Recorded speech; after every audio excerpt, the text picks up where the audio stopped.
Thanks, everyone. I should just say that we have some live stream participants. There's Helen, Manish, and Laura. I won't ask them to introduce themselves because they can't. Okay, well, it gives me great pleasure to introduce Gemma. I mean, she's working in a fascinating area because it's an area that affects us all. And it, I think, brings together some important preoccupations associated with the way we attribute value to research output. So, first of all, it looks carefully at REF review panel. I know you don't want me to say about the REF, but review panel work from the perspectives of those who are participating in them. It examines how value is attributed to research outputs during this process, but sort of progressively focusing. It's not just in general. A particular interest is on the way in which social impact is attributed to research outputs. But it's very much to do with, you call them mechanics, don't you? Mechanics, or the mechanisms, sorry, I shouldn't translate. Used to enable people to reach these sorts of value attribution. So it's an extremely interesting area. So, Gemma, thank you very much. Cool. All right, I've got the clicker. I'm going to stand up because helps the nerves go down to my feet and stay in my mouth. We'll see how well that works. So this is a project that I've been living and breathing for like the last 4 years. It was funded by the ESRC, which I've got to say because I haven't actually put it up there, which is a miss of me, basically. And it was looking at how the panels in the REF2014 dealt with the impact criterion. And specifically what's underlying it is this concept that we all know about called peer review. Because I need to make something very clear here. When I talk about peer review, I'm talking about in-group peer review, which is basically what's done for the majority of promotion decisions, hiring decisions, and as well grant funding application decisions. So I'm not dealing with peer review of manuscripts. That is far more transparent than the process that I'm talking about now. Because peer review for the distribution of funding or for the ex post evaluation of performance in universities is what, sorry, it's been referred to as pillar of academic self-governance. It's basically how we make our careers as academics is dependent on the outcomes of peer review. Funnily enough, peer review is one of the only decision-making processes about the distribution of public funding that's made by those who have absolutely no accountability for the decisions that they make. And that's because it's done in groups, and I'll go a little bit more about groups and how that divulges the responsibility of the outcome from the individual onto the group, and how that's used as a way of justifying and legitimizing the peer review process. And the funny thing about peer review is that independent of this black box that peer review is, you know, we put things in, something goes on in that black box, and we get the outcomes at the other end, and whether or not we agree with them at the time, we don't know how those decisions were made. But because peer review is by definition expert-driven or driven by our peers or those that we see as people who are positioned, academically speaking, to comment reflexively on our research, we don't necessarily question the outcomes as either illegitimate or unfair. So the entire bastion of peer review is based on this idea that because whatever happens in this black box is driven by expert decisions, we don't question whether or not we don't question the decisions come out. We accept them and we move on. And this is, you know, there's been a lot of studies going on about the accepted shortcomings in peer review panels, such as gender bias. We know from a lot of studies that look at the outcomes only, that there always seems to be a bias against women in peer review panels. Some people have actually said that that is related to the number of women who are on the panels. So there is a negative correlation between the number of women who are on an assessment panel and the success of women applicants, for example. There's also a halo effect, so if I'm from Oxford University and I go into a peer review panel, the fact that I'm from Oxford University will overshadow any more robust consideration of what goes on because I am from Oxford, and this is called a halo. That also relates to who you did your PhD with, who you publish with, all these sorts of things.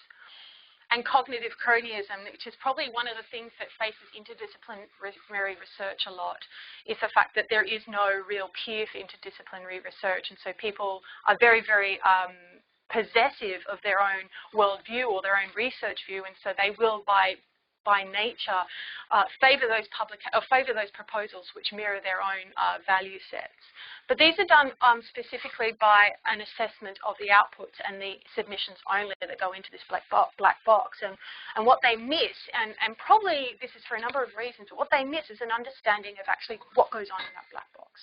And this is for two reasons, mainly because it's very difficult to do. And I'll show you how I did it as well. But the other thing is that what happens in this black box, what happens in this black box is sacrosanct. It means that academics can be themselves because they know that, you know, what happens in the black box stays within the black box. And there is security in being able to air concerns about colleagues who had submissions on without that coming to bite you back because you evaluated the colleague down the hall, for example, who didn't have a successful application. The other thing about the black box is because these decisions are the outcomes of these decisions are accepted in a way, we don't really question them, opening up that black box and therefore being able to get into that black box and studying it using some ethnographical technique is really difficult because they want to protect, they don't want any of the results to be called into question by questioning the happenings within that black box. There is a political safety to that black box, which means that only a handful, and when I say a handful, I mean maximum 5 studies have actually been able to get into the black box and study what's been going on. And even then, it's been in very diverse, very diffuse kind of levels of generalizability. So you can't really study what goes on in the process of one grant application and therefore, or competition, and then compare that to others as well, because the process is not the same, the peers are not the same, the decisions are not the same. So I'm talking about mechanics, and mechanics is a term that I've used because mechanics refer to the structures and guidelines that the funding providers or the overseeing bodies set up to help facilitate the evaluation process. It keeps people on track. It makes sure that, you know, we've got only this day to do the evaluation. It means that the evaluation is done at the end of the day. And they're kind of like the rules, the structures, the guidelines, the criteria, everything that comes in that allow people to make judgments about proposal against some sort of criteria. And in a way, by providing these types of mechanics, it pseudo-legitimizes the process, and it makes it a little bit more transparent because in theory, when you apply for a grant funding, you know, you've got a selection criteria, and so you write it to that selection criteria, and you assume that that selection criteria are utilized in the evaluation process. And as we say, it's not always the case. So it's a way of justifying any decisions came out by reverting it back to these mechanics. And I mean, it has been referred to before, but it hasn't they haven't been studied in practice. I mean, Chubin and Haggett, who in 1990 did a huge big study about peer review systems in the National Science Foundation in the US, called peer review, even though they talked about how completely disorganized it was, they still referred to it as an organized evaluation practice because it is governed by these mechanics in some way or another. But the extent that it's governed to these mechanics hasn't been studied before. The impact, which is what I'm going to go to, these mechanics are extremely important because no one knew what impact was. Okay, so these mechanics provided some sort of structure not only to facilitate the evaluation, but also to allow the REF or HEFC to be able to say, this is how the evaluation was done, these are the criteria that we used, these were what decisions were based on, but still preserve the autonomy of the peer review group within the black box. Okay, so when people ask here what I do, what research I do, the first question they ask me is, how do I get a successful grant application? And the answer is, I have no idea. Hypothetically, peer review works because a lot of people come into the room and they have different ideas about what excellence is. they mush together all these differing concepts, and they come together in what's called a group or a group identity or committee culture, and that is the lens in which guides all the evaluations, etc. Now, as we know that we spend a lot of time doing applications to put into this black box to see how they go, and can I just say one thing is that at this level of peer review, everyone is excellent, okay? We're not talking about whether you get one more point for spelling your name right. All of that is filtered through. But by the time the panel gets together, the people who they are considering or the proposals that they are considering are already, by definition, absolutely excellent. So this is not about necessarily choosing the most excellent proposal or the most excellent person versus another, because these degrees of variation are negligible when it comes to the peer review group. It's about how to do a successful grant application is about capturing what the group is going to decide is excellent together, reflecting it in your proposal. And this is really difficult because you can't understand what this group is going to define as excellent because they define it in practice, which is after you've submitted your application. So it is, by definition, a complete luck of the draw. And so many people have said it's just extremely luck, basically. I mean, there are tips, and some people will always tell you that you should do this and you should do that and you should cite this person. And if you don't mention Bordeaux in educational research applications, you're going to be completely thrown out. These sorts of things are myths and ceremonies around the peer review committee. And I use the term of tug of war because this is exactly what happens in the committee, is that people tug particular ideas. But instead of two directions, there's multiple directions, okay? People come in with a bias about what they view as excellent, which is always in their own image. This is what we do, we're humans. And they basically gain support. And it's not about how many people are on your end of the tug of war. It's about how powerful these people are perceived within the group, how many letters they have after their name, whether they're male or female, whether they're actually perceived as a good academic, a bad academic, these sorts of things. So it's a really, really nuanced construction within the panel about how they attribute value to different aspects of research. Now, the funny thing is that knowing all of that, it means that all the ideas that we use to understand how these groups work come from a lot of interdisciplinary influences. Particular behavioral economics and group psychology are two of the huge ones. And I like this guy not only because he used to work with Obama, but also because he wrote a book about Star Wars quite recently. But he basically says that he basically looks how groups make decisions. And he says that groups who make decisions are sensitive to all of these different types of heuristics, which can be either good or bad for the decision-making process. And I'm talking about consensus forming. So consensus forming is a way is a behavioral economics way of saying that people form a dominant definition of whatever criteria that they're going to be evaluating. For me, it was impact, for example. But a committee culture around a concept of excellence in academia is the usual one. And Lamont, in her book, How Professors Think, actually looked at how that was happening in interdisciplinary panels. Polarization. Now, polarization is related to, I'm not going to go through all of these, but polarization is related to power within the group and how many people you tug in your direction of the tug of war that happens within a panel. There's also groupthink. Groupthink is the dangerous one. Does everyone know what groupthink is?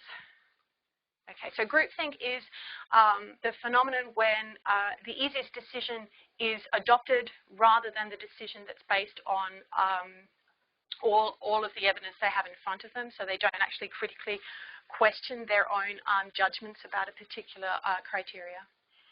And most importantly, I'm looking at satisficing, which Lamont calls satisficing, and I just call it pragmatic evaluation, because it's really important when we talk about impact, because these people don't know what impact was, and yet they had a defined time in which to do it.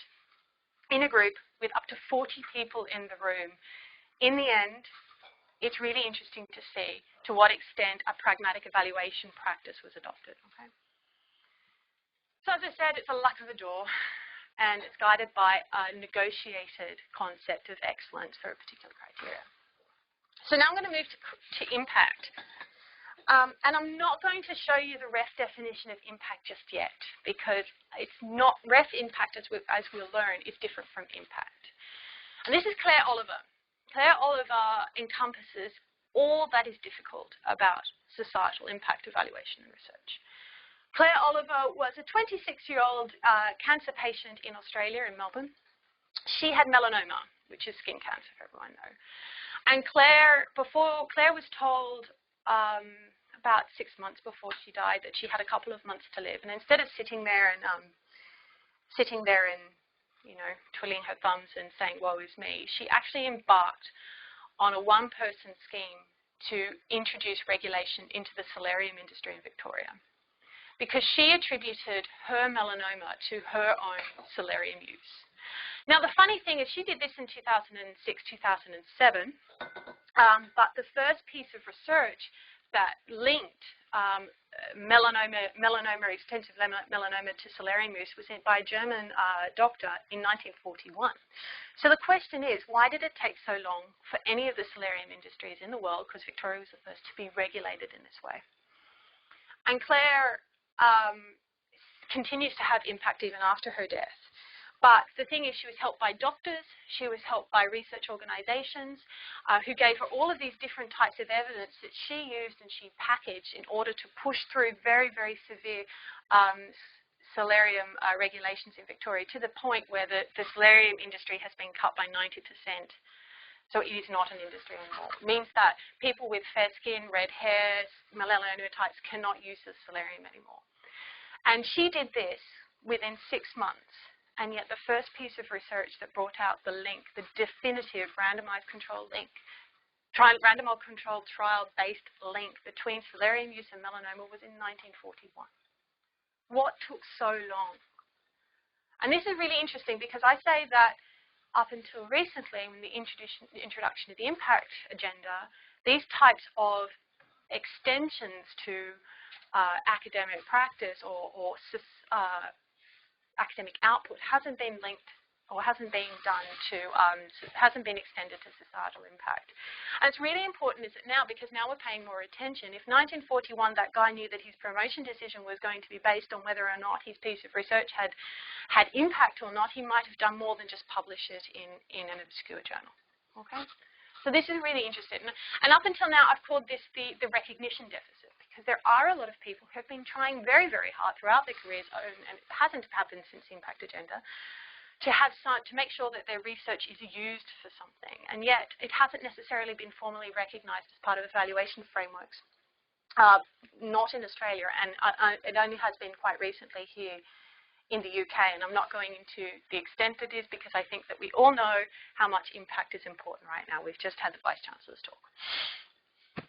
So, problem is that peer review is a very traditional tool of evaluation, and impact is a very new and innovative criteria. So how do these two things combine?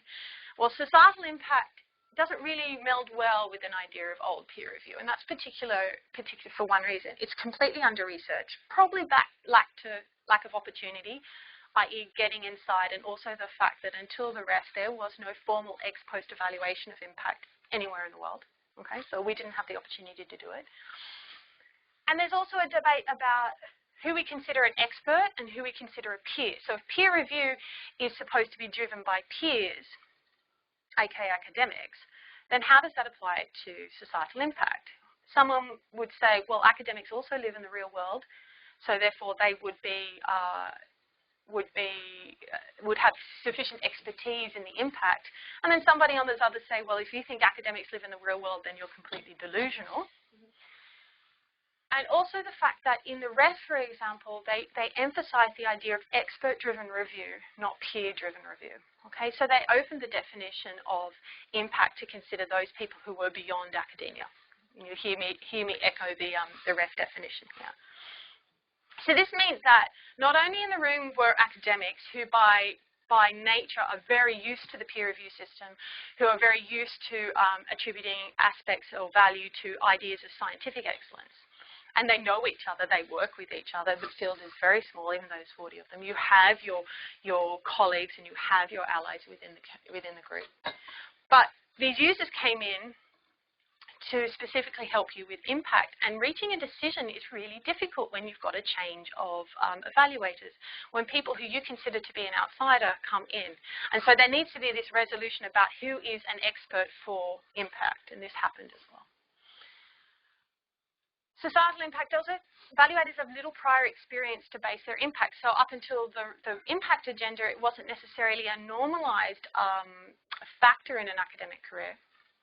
And yet, and that meant that these people who are academics in the environment, there was always going to be a risk that they resorted back to old proxies of scientific excellence in order to guide and frame their decision of societal impact. And as we're seeing, that the template didn't really not allow for that either. And also, because it was a time-poor process, so they had a very limited time in which to do it, with 40 evaluators using a concept or an object that was completely ambiguous. There's always going to be a risk that they adopt a pragmatic approach to evaluation, which again raises the risk that groupthink will develop. Okay? So evaluation mechanics. Before I go into which mechanics are actually used in the REF, I wanted to look at these kind of typologies. And these typologies are based on the fact that a mechanic can be facilitative, what it's intended to be. It's supposed to be intended, but it can also be infiltrative, from where it actually guides the evaluation process. It can, if you're going to have a situation evaluation system that is based on expert-driven, then it's really important that the mechanics don't trump that that basis of expert-driven evaluation. And it's also based on Della Larson's idea about unintended consequences of an evaluation. But again, pragmatically speaking, not all unintended consequences of an evaluation can necessarily be classified as unintended. Some of them can be quite intended. If you're going to evaluate impact, for example, you intend for everybody to therefore start thinking about their impact, and this can be an intended consequence of a particular evaluation. So when you look at these typologies, for peer review, you want to aim for the second one, type 2. You want the mechanics to be facilitative. You want them to have intended outcomes, okay? What you want to avoid is type 1 and 3, where they're both infiltrative. And when they're infiltrative, and the way that you know that they're infiltrative is that you can see artifacts of the mechanics in the outcome results, in the evaluation outcomes. And they become the central way in which you define the outcomes, okay? And what this means is that when you look at the outcomes only and you say, this is impact, and what happens is you find that they have very much the same type of language and same type of use as the evaluation mechanics that we use to formulate the decisions, as well as the evaluation mechanics that we use to make the decision. It gives you an idea that they can be either these two types. They can be infiltrative, where they have where the decisions are not necessarily based on the deliberation and the formation of a committee culture, but are more based on the idea that a pragmatic approach was approached. I knew the mechanics were there. I knew what I had to do. So instead of the deliberation, which was labelled too hard, I adopted a pragmatic approach, which used the mechanics where the rise of groupthink actually increases, sorry, is the word I should say. Now, I know that for some people who are particularly picky about this kind of thing, that these typologies are particularly binary, yes, no sorts of things, and yes, I know they can happen on a scale. Yes, you can, but the methodology that I approved wasn't really set up to be sensitive to this type of scale, and so I'm just going to use these ones, okay? I think that's fair enough. So if anybody wants to pick me up on that, they can meet me out the back with a pair of boxing gloves. So this is my study design.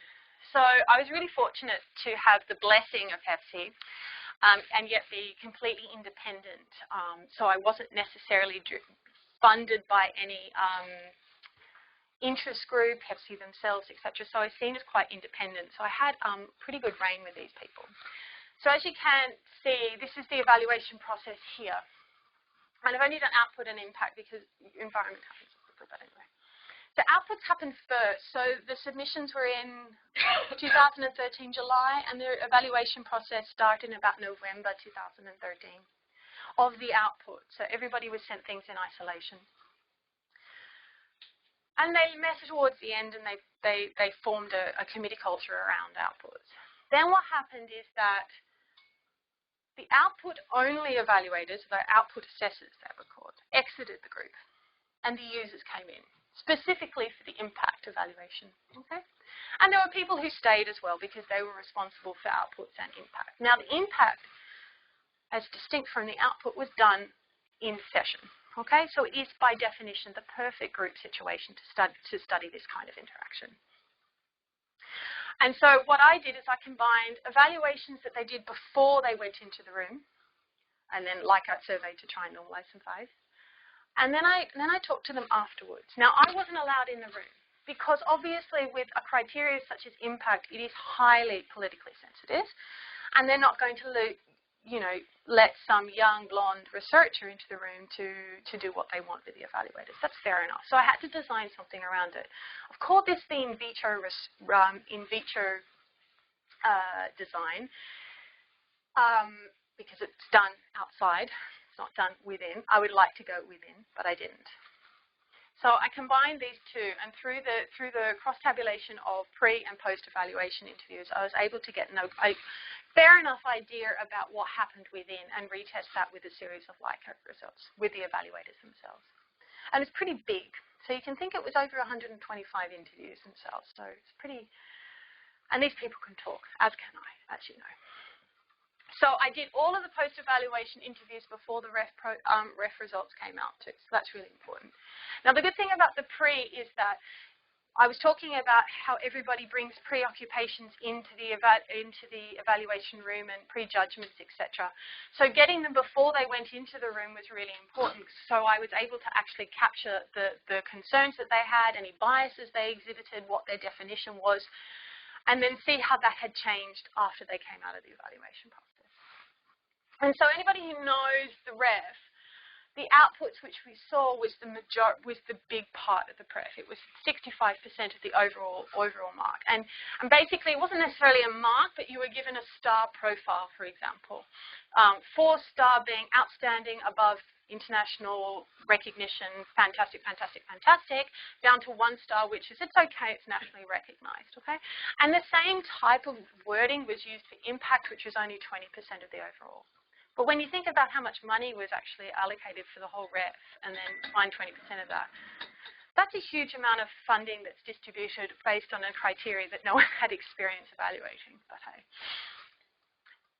Talking about non-experience, so this is from the pre-evaluation interviews. I said, do you know what impact is and what would you describe as impact and how are you going to do it? And none of them knew. They cited that the REF was going to be one big experiment, so there was faith that once they went into the room it was going to be resolved. They lamented the lack of definition, and I used the definition. I haven't showed it to you yet because I see it as a mechanic in itself, and you'll see how that's used. They knew that not everybody would say the same definition, but again, there was faith that once they got into the room, they would be able to work out some sort of common ground, some sort of committee culture around this criteria. And also they said lack of experience. Lack of experience about valuing impact, not necessarily lack of experience in engaging in impact-like activities from research, okay, and that's interesting to do.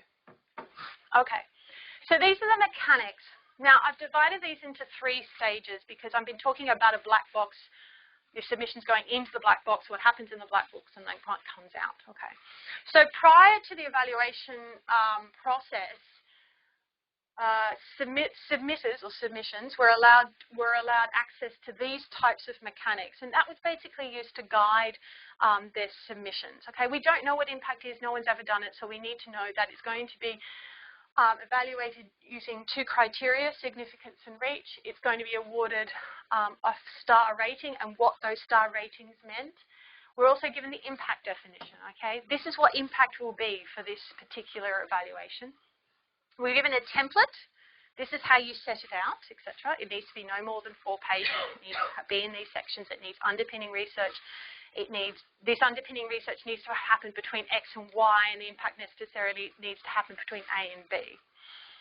And also, funnily enough, we also got the panel membership. So we knew who was going to be sitting on the panel and who was going to be evaluating what. And if you were particularly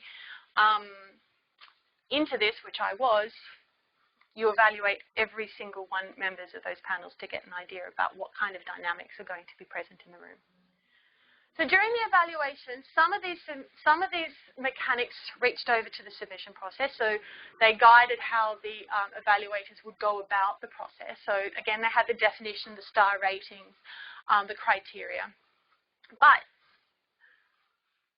in comparison, they also had the panel working methods, which was a document that was set out for REF for each of the main panels. There were 4 main panels with sub-panels under it.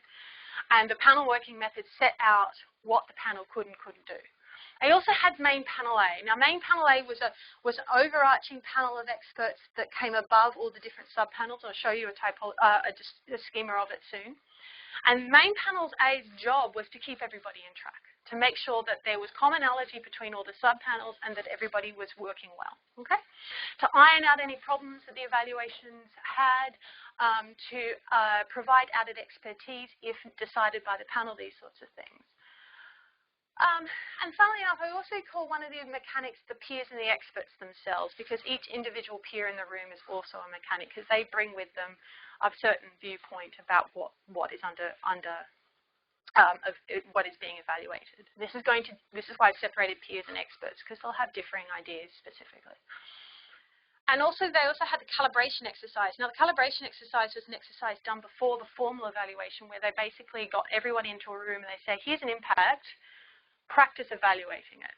I can go into more detail. I've written a chapter about it, so you can read it if you want. But it was basically to make sure that to normalize the views of what everybody thought in a room, to make sure that the evaluation was facilitated as much as possible. And then at the end, we've also got the mechanics that we used for the interpretation of the results. And this is really interesting, because when I show you the results that we had before and compare that to some of the studies that have been done about impact from the REF, you'll see what I mean here. So some of these mechanics came over. The submission guidelines are extremely important when you're looking at an interpretation mechanic. They had panel membership again. They got the panel working method, and they also got a report from the panels about how they work things out. And these can all be used to formulate the results. Now, this kind of separation is also very important when we start thinking about what type of mechanic we're in play here, okay? So here we go. Here's 2 of the mechanics. Here is the impact, the REF impact definition, which Stern has said now needs to be broadened anymore, but we'll see how that's going to happen, and the template itself. So you can see the impact case study template specifically had the underpinning research, so it actually got people to label the research that was underpinning the impact, like the publications, because it had to be linked between the publication. And so there was always going to be a risk that they were going to revert back to some sort of like comfort zone in evaluation, because these were so prominent within the template. And main panel A. So I looked at main panel A and the sub-panels, okay? So main panel A was the overarching, sorry about the words, I'm seeing everybody doing this, and that's fine. Main panel A was the overarching panel, and they were supposed to try and normalize the working methods for 6 panels without necessarily infiltrating it, obviously. And I did this study in the health and biomedical research areas, obviously because of my background in health and medical research, so that's all. Also because a lot of the studies that have come out about impact have been based on health and medical research impact. And so I thought that if we're going to look at group dynamics, I could concentrate on that more, because they wouldn't be stuck about what is impact for humanities research, which is an ongoing debate that is still happening. Whereas research, the impact is far more broad-reaching and far more obvious. Okay, so if we're talking about valuing, I wanted them to actually have a smorgasbord of different things to value, whether it's, you know, number of lives saved, number of beds saved, whatever, etc. Except for agricultural, veterinary, and food science. That was a bit weird, but we'll go into that later. Okay.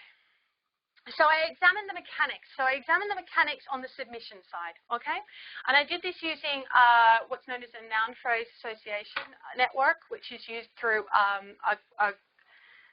a program called VOSViewer, which does this quite nicely. And what this does is that it looks at all the documents, and it finds the word, which for me, I wanted them to focus on the word impact, and it counts 5 words before it and 5 words after it. Now, the closer these words are to the main word, which is impact, is associated, the strength of the association is how far away it was from the central word, okay? So words that were frequently 5 or more words away from the central word are weakly associated, etc. Right. So in this, what it did is it can separate it into different clouds of associations. And this is the impact cloud, the yellow one. Obviously, you see impact in the middle because that was like the cling word that we looked at. And you see all the words that are in the evaluation mechanics associated with impact. So we have beneficiary, training, health, economic, development, all of these, program, social science, research, change, benefit, etc., etc. Right? Great. I can go into more details about this if you want me to, but you don't want me to, so it's fine. Now, this was an evaluation done by a group, and if you haven't seen this before, you've been living under a rock for the last 2 years, basically. This was done by King's College London, Jonathan Grant, who is a very, very, very treasured colleague of mine. But he did this based on the impact case studies themselves. So he did an assessment of all the words that were in the impact case studies for all like 7,000 case studies or whatever there were submitted to the REF. So we're talking at the submission stage, okay? And the output stage.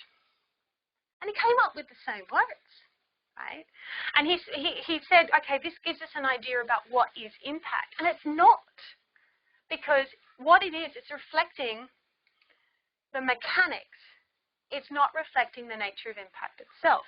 So if you think about this pragmatically, if you're going to create an impact case study and you've got all these mechanics in front of you that say, this is how your impact case study is going to be evaluated, you're going to use the words, again, you're going to associate it with, this is policy impact, this is development impact, this is economic impact. So it's no big deal that impact came out with the same words as the mechanics. Absolutely no big deal. And it actually gets you an idea that even though these are being used as evidence for impact, this is evidence of REF impact. It's not evidence of impact. Because impact is, by definition, very broad, and REF impact was defined by a set of mechanics. So there are things, and Stern has told us, there are impacts that are not considered in REF impact. So you've got to be careful of this. So he looks at the outputs themselves and the processes, and what he found was, instead of saying that this is impact, he found that they're actually reflective of the mechanics themselves. And again, if you haven't seen this one, you've been living under a rock somewhere. So here is all the types of field of research that were filtered through the units of assessment. Now, the units of assessment is another word for subpanels. Everyone's nodding. You've seen this before, haven't you? I've been under that rock. You've been under that rock? I've been under the rock. Oh, God! We've all been under Brett, the rock. your office is next to mine. Where have you been? Anyway. And then the topic of impact. Yeah. And what it says quite rightly is that fields of research can have impact in a variety of different topics, and that's fine.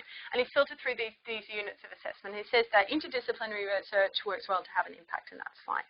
But again, this is not impact. This is REF impact, okay? And it's two different things because the mechanics are the impact case studies are constructed from the mechanics, not the other way around, okay? So you've got to be careful when you're trying to look at any study that uses the impact case studies from the REF and says this is evidence of impact and this impact was more valued than others, because it's actually not the case. What it is basically, it's mirroring exactly what the people who are submitting things were told to submit things to, okay? Fine, quite weird. Is it type 1 or type 3 mechanics? It's funny to say that because, as I said, type 1 and type 3 type mechanics will have artifacts in the results.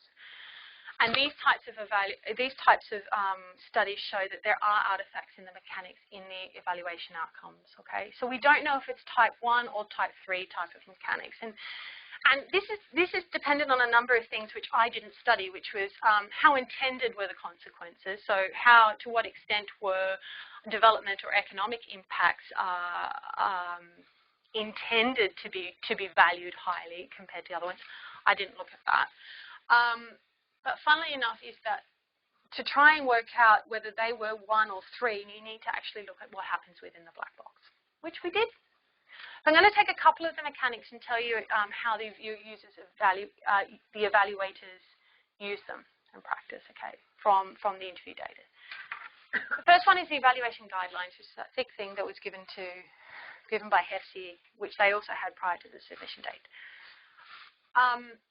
And the first quote I've put in red because it was from that overarching main panel, okay? So it is from the bosses of the evaluation, basically. They're the ones who make sure that everybody is pretty much working to the same sort of, that it's reliable across the different subpanels. And he said, this person told me, it helped clarify what direction of travel it should be. So again, you get this idea that they were like all these different ideas and views about impact that are captured prior to the evaluation were normalized, were funneled using this evaluation, these evaluation guidelines. And what this person said in panel 4, we stuck very much to the letter of what was in the instructions. So as I said, in types of mechanics, you don't want the mechanics to trump the expert-driven deliberation or the lens that is created through expert deliberation. You don't want it to become the lens itself. And when it came to this, the evaluation guides became the evaluation lens became the lens rather than the resolution and negotiation of conflicting views within a group. I'm looking at time, so I'm going to rush through. The other one was the calibration exercises. Now, the calibration exercises, as I said, were supposed to get everyone on page, but in through a training sort of ideas. And so to get an idea that they realized that everybody had different views and very wide-ranging views about what impact was. And the calibration exercises, the essence of it was trying to give them an opportunity to develop that committee culture independent of the actual evaluation itself. And so prior to the assessment, they said there was this idea or this hope that through the calibration exercises, they were able to resolve all their differences in practice to create this lens. And in post-evaluation, what it was used is to exactly work out what the rules were as opposed in relation to how these mechanics were used. And what I find really interesting is that panel 3, which is a very fascinating panel, and if you read my book, hi Laura, yes, I'm promoting it. If you read my book, I focus a lot on panel 3 because it's fascinating what happened. But this person in panel 3 said that the REF people, I love this, that's the people who are not necessarily part of the panel themselves, were very clear about what we were to look for and the steps that we should go through in assessing impact. So again, the calibration exercises end up being a controlling mechanic, not a facilitative mechanic, okay? Or an infiltrative mechanic. And again, in panel 1, which is clinical medicine, which I would have presumed would have been the easier panel to be able to identify what was really impactful versus what was not impactful. I mean, if you find a cure for cancer, I'm going to give you 4 stars, whereas if you find a cure for foot and mouth disease, maybe I'm not going to give you 4 stars because I suffer from that. But hey, is that the idea is that there was some sort of external regulator that was making it clear about how they should evaluate impact. And you see this in the end of the quote. It wasn't nearly as hard, and that's partly due, so when it came to evaluating it, it wasn't nearly as hard as they thought it was going to be, and that's partly due to the fact that we got very clear advice from HESI as to how to interpret what we saw and what to grade what we saw. See, you're frowning at me, I know you're disappointed in the REF process. Wow, that's true. Now, I don't blame these evaluators for taking a pragmatic approach to the evaluation. They took on an absolutely massive task because they didn't know what to do. They hadn't had any experience in doing it. And so it is, I guess, understandable to think that they're going to perhaps rely on the mechanics more than they rely on expert judgment, because if you heard the types of views that were pre-evaluation about what impact was, they were so far-ranging. I came out of the interviews going, how on earth are these people going to resolve this in practice? And to some extent they did, and to an extent they didn't. Funnily enough, they still acted like a group. So they weren't necessarily dictated by the mechanics per se, but they still acted like a group. And you see that in the way that there was a concern pre-evaluation, this is just one example, that people would be swayed by the narrative aspect or how well the story was told rather than the actual identifiers or proxies for impact that were hidden within that. And they were saying, oh no, this is going to be a really terrible thing to do. And funnily enough, the academics said the users were going to be the worst people to do that because they don't have the academic background and they're not part of us, which is quite exciting. And then post-evaluation, every single one of them told me, oh no, the narrative was the most important part. So there's this resolution of views that was independent of the mechanics themselves about how and what aspects of impact case studies they were going to value in practice. Okay? And we know that group dynamics occurred. So again, I wouldn't say that it was particularly always dictated by the mechanics, and that there are, amongst the artefacts of the outcomes, there are some hints of expert-driven practice, basically. Because we know that, unfortunately, things like social loafing, which is when you basically know that somebody's more experienced than you are in a group, so you basically align yourself with them because you don't want to look stupid, basically. That happens in a group, and that happened a lot throughout the impact evaluation.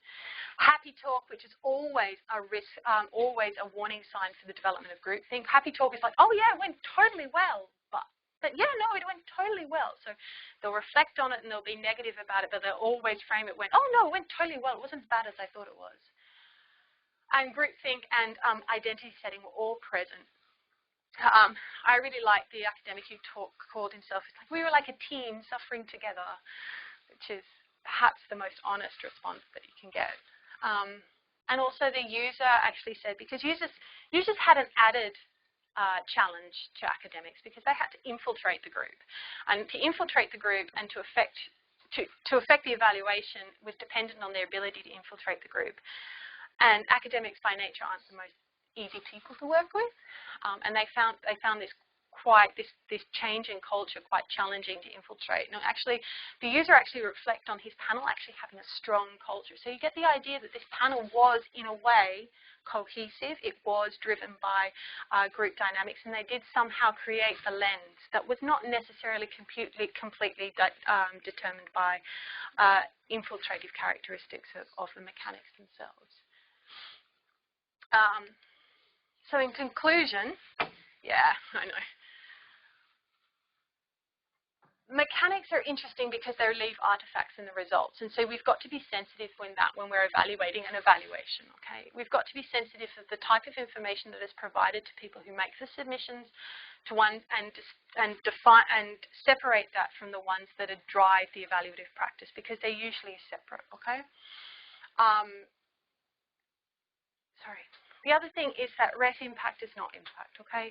So all of the outcomes that come out and are using the REF impact case studies to drive a particular idea about this is what impact is, need to reflect that actually, assigning that as impact independent of an appreciation of how it was valued, how it was, how decisions and consensi were reached within groups is completely irresponsible. Because this is, the mechanics dictate what the impact is, and it sets up boundaries about what the impact is. To get the outcomes and to assess the outcomes and then say that this is what impact is not fair, and it's completely irresponsible research. So when we think about the role of mechanics, we need to think about, ideally in a peer-reviewed decision-making world, we want the decisions that are on our grant applications to be based on the decisions and the opinions of our peers, not some externally created or constructed mechanic about how somebody who is not necessarily a peer or expert envisages how the process will be driven. And so this gives you an idea about what happens. Then again, when we're talking about what's known as an ambiguous evaluation object, which impact was, they can be quite they can be quite facilitative. So we need to always have that balance, basically. Yeah, and also, can I just say, it's not necessarily a bad thing if mechanics have unintended consequences. It can be a good thing. they call unintended consequences perverse effects, but I don't necessarily think that all effects can be perverse. And if we think about why impact is important to be recognised formally in the first place, if these unintended consequences to get people game playing around impact and thinking about impact, then the job is done. They're thinking about impact. It's evaluated, it's formalised, it's how we reflect on how we achieve as academics. This is really important for that to happen. But again, we need to make sure that these groups work better and smarter together around these, and that means utilising the mechanics in the right way rather than in an infiltrative way. So thanks. Thank you, Gemma. Right, well, we have an opportunity to ask a few questions and interrogate Gemma's research a bit. Anyone like to kick off? Why not, Brett? I mean, what started off in my head was thinking about artifacts, but the eventual where it led me is the question won't just be about artifacts. So it's not clear to me that there are many or any human activities in principle that are not going to be deeply mediated by artifacts in ways that leave traces on the final outcome. Mm-hmm. So in some ways I'm not surprised that you found that the artifacts are detectable in the outcome. I'd have been surprised if you hadn't found that for any human activity. But the difference here is that those artifacts, and indeed the interpretations, so not just the things, but the way you're interpreting them, have been deeply given to people with such authority in a division of labour with another group above, as to say this group has no ability to incorporate those artifacts into their practices in ways that changes the meaning of the artifacts, which is what normally happens in human activity. So it seems that what I'd have been interested in seeing, and what I'm interested in knowing if you have any more to say about, is the extent to which this tested the identities of the evaluators. To what extent did they find themselves straining against the process? Because it seems they would just say, oh, well, in the end, we just did it because it was well defined. And that's probably what happened in the most cases. But were there any cases where people were talking about the dilemmas, where it was unclear what decision to make between two or more alternatives, or whether it came up against their personal value systems? How was it in the interviews reflected in their struggle against the constraints, I suppose? Against their personal value systems, yes. They did, because I also had their ideas before they went into the process, and I basically held up a mirror and said, what do you think now? And a lot of them said, you know, I didn't agree with the decision, but it's about a group, it's not about me. So they kind of divulged their identity to that of the group, which is what you would expect, okay? I think when you say that changes the role of artifacts, I think you mean that change the role of the mechanic. So it becomes something new, basically. It becomes something that is defined by a group of people. Yeah, and that's we see a lot of that. We see a lot of how they were used, but not necessarily how they were conflicted. Because the reason about this is that it was safer for them to adopt a pragmatic approach, accept the mechanic and move on with the evaluation than challenge the mechanic in a large group of people who have been doing this evaluation since November and really just want to get out of the room. So there was a lot of satisficing, basically. Okay, well, this view might conflict with what the definition is telling me, but we still value it as impact, so instead of giving it 4 stars, we'll give it 3 stars, sort of thing. So there was this negotiation. But when it came to the practice, the mechanic was the primary driver. Yeah. Does that answer your question? Yeah, kind of. I mean, I wonder how much, if they did this over time, I suppose, how much they gradually, iteratively start to... I can't. That's the thing. I mean, without actually being in the room, I can't really answer that question. I would love to be in the room, but maybe next time. And I'll ask that question. I'll probably come back to you and say, help me. I was just, can I sort of abuse my position? It's this idea that you could have a mechanic which wouldn't trump an expertise within this kind of context. And I must admit, I mean, I might be kind of over-determining this, but I just can't see how, given the context, it would be possible to have a facilitative mechanic which somehow enables the experts, in inverted commas, to know what impact was and for that to come through. I mean, even the most sort of confident and non-pragmatic, inspiring sort of knowledgeable person about impact will say, oh, well, you know, we better use this stuff. That's what they've said. So I can't imagine a situation where those mechanics would not trump. They would always trump. I know that sounds incredibly deterministic. I just can't see how they would. I mean, in this context, their mechanics are not going to be trumped by the evaluative practice because they had no ideas going in.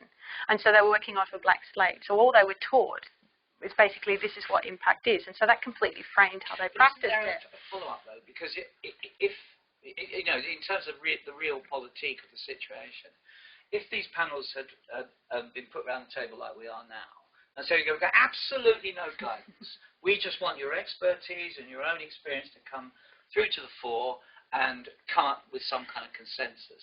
Because we all know connoisseurship is such that, you know, you're going to kind of know each other and know how. There would have been a complete uproar. Yeah. I mean, you know, they wouldn't have known what to do, but of course, people submitting impact case studies wouldn't have known what to do either. Yeah. So it would have been a completely kind of, you know, sort of deregulated environment. So we're kind of caught, aren't we, in a catch-22? To a certain point, but that mechanic can change meaning in practice, and you would hope that it would be, and that they would have the confidence to do that. They just didn't have the confidence to do that completely. The other thing is that within the context, yes, I mean, it's completely understandable, but one of the most important mechanics, the definition, was in the documents, intentionally left broad to allow deliberation around it. And yet what it did is it narrowed the discussion. So it actually had the opposite effect as what it was intended. Which one was that? The definition. Okay. As well as the submission guidelines as well. Make a pretty good case about that, although I haven't yet. But if you're going to try, you know, what's the... sorry. I'm not even looking that way. I was going to say... This is Murray, yeah. Put the hand up first. Let's have a bit of group decision-making here. Go on, Don. I'm looking at you. I think Paul was before. Oh, sorry, Paul. Go on. Yeah. A couple of things. One is on one of your slides. You had a statement. 4-star was no more impactful than 2-star. Yeah. Explain that. And the second thing is what I'm struggling with and relates to a number of contributions already is what would expertise and impact look like? Yeah, funny enough. And I can't imagine. You know, research users don't have expertise and impact. They have expertise in their experience. Academics don't have expertise in impact. So you have a situation where you're using peer review that is based on the notion of expertise in a situation in which no one has expertise.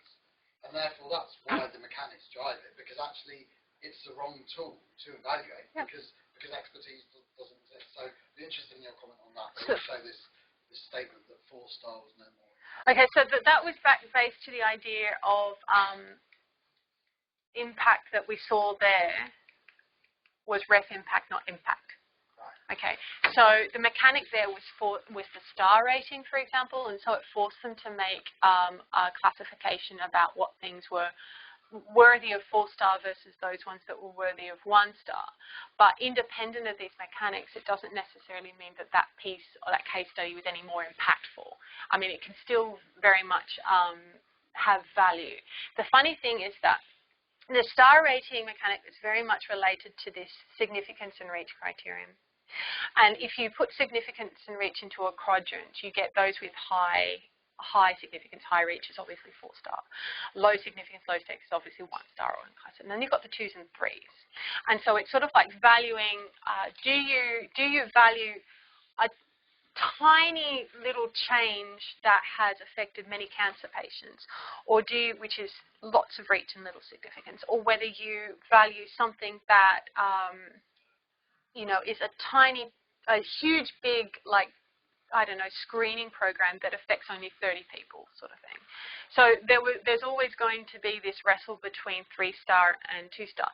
There's no real difference because the value is not independent of that star rating in practice. But actually the value of the impact can mean very much very much very different audiences, and also it can be very much to very different evaluation groups too. So that's what that statement was about, is that the star rating was a construct of the, the construct of the mechanics itself, not necessarily separate from it, not necessarily related to the impact case study itself. If you viewed it outside of the REF, you'd probably view it very differently. I'm sure it's, the 1 stars is still being, lauded on posters in universities everywhere. And what was your second thing, Paul? It was about the lack of expertise.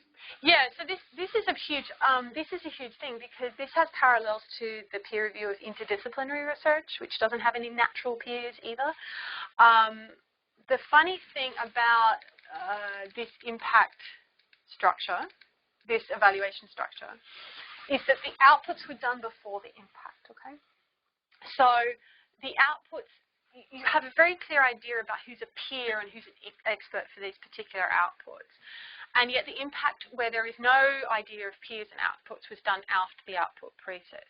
But all the hang-ups and all the power relationship that's based on how expert somebody is were already constructed in the output evaluation. So there's an idea about who's going to be a peer for impact. It's going to be brought over from the outputs. One of my suggestions from the book is to change this around, is to put impacts first. Get them into a room, get them to develop a group identity independent of some hang-up of output, independent of the power relationships that are so present within any academic culture, and get them to do it that way. Also give them more time, and then do the outputs. The outputs is the stuff that they're very much used to doing. So, yeah. Gemma, I want to pick up on this idea of artefacts. I'm trying to think here of the potential differences between sciences and social sciences, the position of artefacts. The impact? Because often within science research, your artefact is a part of your research. Mm-hmm. It's already there. It's inherent in what you are working on. So the very fact that you are producing outcomes which can affect a whole range of cancer patients is already in your research. That's the very thing that you are looking at. Now, within social sciences, it usually isn't. The artefact is usually something which is constructed afterwards in some way. It arises as a result of that research and actually may need to be formulated in a very different way from the research itself. And therefore, this idea of the position of the artefact seems to me to be important, because it's different in different subject arenas. And that makes a difference to the tracking of the artefact. So if you're thinking about impact in terms of the tracking of that artefact, then within a science piece of research, your tracking is a part of your research. It's there already, and you can see how many patients you're going to affect. You can actually measure that by the results of your scientific inquiry. You can't necessarily do that with social sciences, because you then have to conduct a separate piece. You then have to construct your artifact and then do a separate piece. So the tracking of it is a very different thing, which also affects the time that you're looking at it. And I'm wondering whether, in your experience, whether there's any of this sort of discussion that's happening, because it seems to me that actually the concept of impact, the concept of artifacts, and the tracking of them is a very different thing within different subject arenas, and trying to come from a single position with regard to impact is false. Well, I don't know about different subject arenas. I didn't do this in any other thing than main play. I would say perhaps, yeah, and I would say that some subjects would probably be more reliant on artifacts than others. I think it's fair to assume, before I went in, that I had the assumption that health and medical research would probably be less reliant on these types of mechanics than other fields that still didn't understand what it meant for them, and the REF was actually offering them the smorgasbord of options in which to value. I don't exactly know what you're asking me either. So well, I'll give you. I think. Do you mind if I interpret what you said? Please. Because I mean, let's say you had a research or an evaluative research report, which you could say was an artifact, some kind of boundary objective, yep. right? Then that would then take on a life of its own because it would provide, frameworks for understanding. It might just provide information and so on. And in evaluative research, it's quite easy in a way. But then that might then need to be reconstructed in a language or in a form which was much more accessible, say, as some guidelines or, that sort of thing, from the basis of social research. So I think in that sense, that, the disciplinary differences they're not exclusively only, bounded by the discipline, but there's much more like a likelihood of having to go through that sort of process. Is that the sort of thing you mean? Yeah. I mean, it's the difference between, somebody like Pasteur work and the way in which the outcomes of Pasteur or Humphrey Davy's work or Robert Koch's work could have been tracked. It's a very different thing from tracking something like Piaget's work or Vygotsky's work. So you're talking about a causality link here yeah, I think I just call it different words. Yeah, I mean, causality, that's a different question that I don't think I want to answer here, because I'll talk to you before because it's too long and I don't think we have time. But when they were valuing impact in the impact case study and the narrative, that type of clear tracking, A, then B, then C, that linkage, that linearity, that causality, that clear causality was extremely valued because it made their job easier. And also because the impact definition actually tried to had aspects of this linearity in it. So where did I put the impact case study? There. An effect on change or benefit to the economy, society, blah, blah, blah, blah, blah, beyond academia. And then if you look at the template, you definitely have underpinning research, and then you have references to the research and details of the impact. It kind of facilitated this type of view, this scientific view. Whether or not that was useful in the social sciences, I don't know. I don't know how it was used there, because I didn't study them. Next time, with more money, perhaps we'll get together. I'm interested in the relationship between the panel and the sort of hefty people around it. And I'm interested in to what extent the panels sort of felt they could challenge some of those definitions, press it a little bit. I'm thinking in particular of a panel chair who I've spoken to quite a few times on this. And they always talk about the Brian Cox problem. Oh, the public engagement problem? Yes. Yeah. And the extent to which, they saw somebody, who has a high public profile, has, contributed allegedly to increases in recruitment into sciences and so on, and who, in those sort of ways, has had a high impact, and yet who doesn't fit very well into some of those boxes that you've got there. And the way it was being told to me was that they were pressing within the panel, they were pressing Hefke and people around the panels to adjust some of these sort of definitions and so on. Okay. So now, to what extent is that true? Because I'm conscious that a lot of these exercises are always surrounded by quite a bit of... I don't know, John. I didn't talk to the same panel heads as you did. I talked to the main panel A people. Yeah.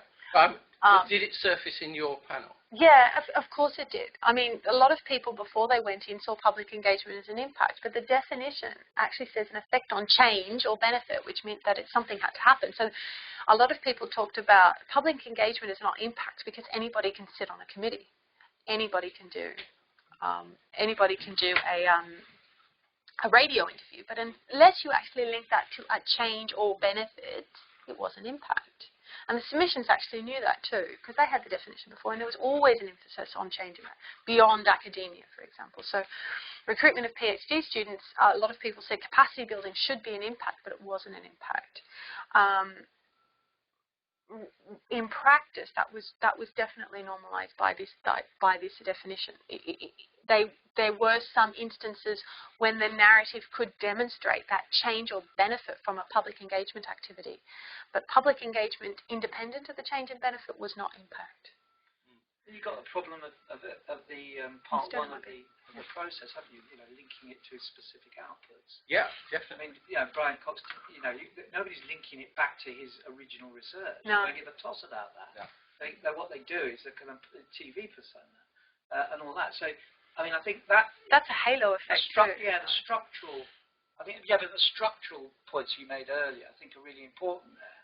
You know, the link with your four best, not your four, your group of underlying research outputs, that stymies that sort of more generic impact, even though it might be massive.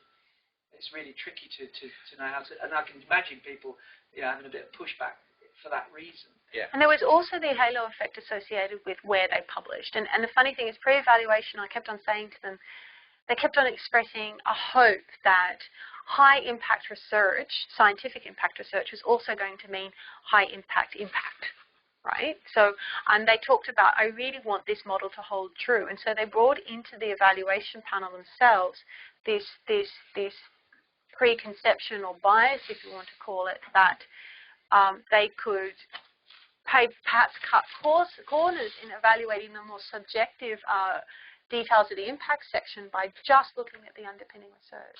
And a lot of them said, well, if it's published in a Lancet paper, it's going to be great. So you had this, this is going to be cutting corners. But in fact, when it came to it, the group actually normalized that kind of bias out. And I don't necessarily know if that was a group or mechanic, but I would say that because there wasn't any specific mechanic saying that these kinds of shortcuts couldn't be used, it was a group-based process itself. So it's independent of the mechanics. So we know that they did rival against their own personal biases and tendencies, and in some cases they reasoned with the mechanics, but in the end they kind of reasoned with the mechanics, not the other way around. They didn't change the mechanics to suit them, they changed their reasoning to suit the mechanics. It's different. We've got time for a few more.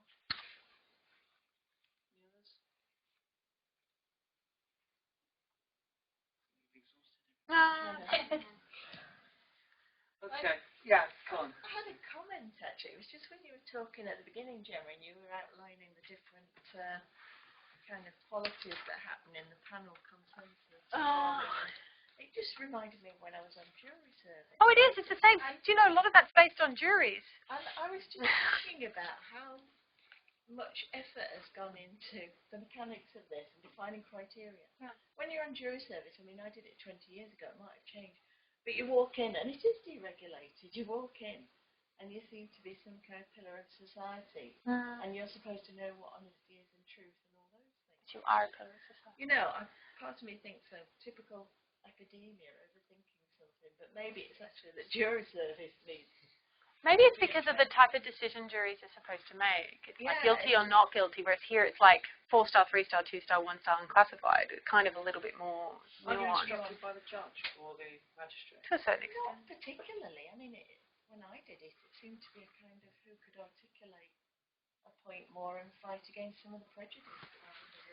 A lot of the behavioural economics from these. I'm very discouraged by the process.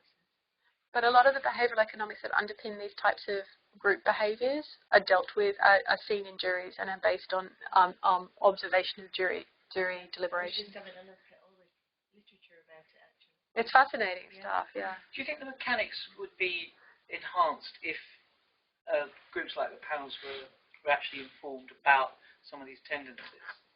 So, you know, as a facilitative guidance, instead of sort of something specific, you actually say, you know, there are, you know, research in these circumstances tend to suggest that these sorts of things happen. Yeah. And given that they're, you know, they might use that as a resource to kind of, oh God, I'm doing that, aren't I? You know, that sort of thing. Yeah, I think so. They talked about conscious biases, but they don't talk about unconscious biases, and perhaps they're not even realizing that they're doing it. They just want to go home to their families at the end of the day.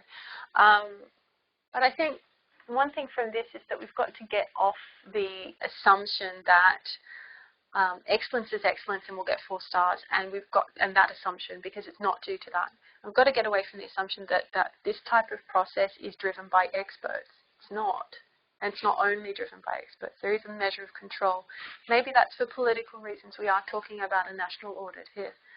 And you know, the creation of the impact criterion to begin with is itself a kind of nudge towards valuing a certain aspect of research output. So There are political motivations about getting the decision done, not the right decision, because and to be seen to be. And to be seen to be transparent, which is why the mechanics are there, accountable, because the process is not. So they try to build these mechanics around it, so sort of like pseudo-accountability measures, so that they can explain the results based on these mechanics. So it's not necessarily just expert-driven, because, you know, these things. And also it's to help them, really, to they have no idea. So whether or not these are facilities or infrastructures, it's a matter of further discussion perhaps, but yeah. Okay. So this question comes from thinking about the work on educational assessment of somebody that I know. It's not work I've done myself, but basically the long history there for not forever, but since the 20th century at least, has been to try and define more and more closely assessment guidelines and guidelines for assessors, the mark schemes being published. We know that kind of trajectory to ever more granular degrees based on a fundamental distrust of human beings. Yeah. Okay. And the work of the person that I know decided to take a different tack, which is to say actually humans are much better at judgment if they're asked to make simple comparisons rather than in-depth judgments. So in his work what he did was to simply offer two scripts and say which of these is the better, and then use a computer algorithm to aggregate the very simple human judgments, rather than trying to make the judgments themselves more and more restricted, constrained, defined, whatever. Now, I don't know whether I'm actually saying, well, that's what you could do with this, but it seems to me there's something here about actually simply not trusting the human judgment, about basically saying we've got to legislate that out of this process, in which case, eventually, why do it as a human process at all? What's the human value here? So I'm wondering what your view is on what is the human contribution to this issue, and it probably leads on to who are the correct humans to be doing it as well. Oh, what God, Brett, why don't we is the significant human contribution to this process that's not quite applying a rule from somewhere else? Legitimacy. These people are leaders in the field. They're a political device. If you say this person, Professor such and such with this publication record at the University of Oxford, who da-da-da-da-da, no one's going to question that. And I think that's the whole idea. They don't want these processes questioned. So again, it's not trusting these humans to do things on their own, and not necessarily trusting. I think when it comes to peer review, we all know about the biases that happen in peer review, and we all spout them for, you know, the reasons behind our unsuccessful grant applications. As a consequence, these kinds of band-aids are always applied to evaluation processes, because they see people reacting to certain evaluations, like Della Larsen said, and they can be good reactions or they can be bad reactions, and the bad reaction is always this type of game playing, which is a human response to an evaluation. So they try and like band-aid it over with more mechanics or regulations or guidelines or exceptions and all the rest of it. What did these humans bring to the post? I can be really negative and say they just do anything except bring their names and their titles. But I would really hope, I was like you, I would really hope that they would trust them a bit, which is why I suggest that you put impact first and let them go for it. I think there's a point that Paul made a while back, about where's the connoisseurship of impact? You've got disciplinary connoisseurship. Mm-hmm. This is a classic connoisseurship model that you've just outlined. Legitimacy and authority lies in your track record and you being an expert. You wondering about, pontificating about what's good and bad, like say an art critic. It's transferring that kind of model, but we haven't got. Who's got that in impact? I mean, in a way, the only people that sit around the table should be people that were potential users. Well, they did. They had the users. Get all the disciplinary experts, and then you can totally disassociate the body of research as it was from the use. Do you know what I asked them that? I said, how would you like impact to be a totally academic-driven? Oh, yeah, I think academics could evaluate impact. No problem. What about if it was completely user-driven? Oh, no, we can't do that. It's ours. They're the nearest we got to connoisseurs. Yeah, I mean, they had users on the panel who had specifically come in to provide the stakeholder perspective, the beyond academia perspective. But as one of my chapters says, they struggled to get their voice heard. Well, on that positive note, thanks, Gemma. That's really thought-provoking. Thank you very much.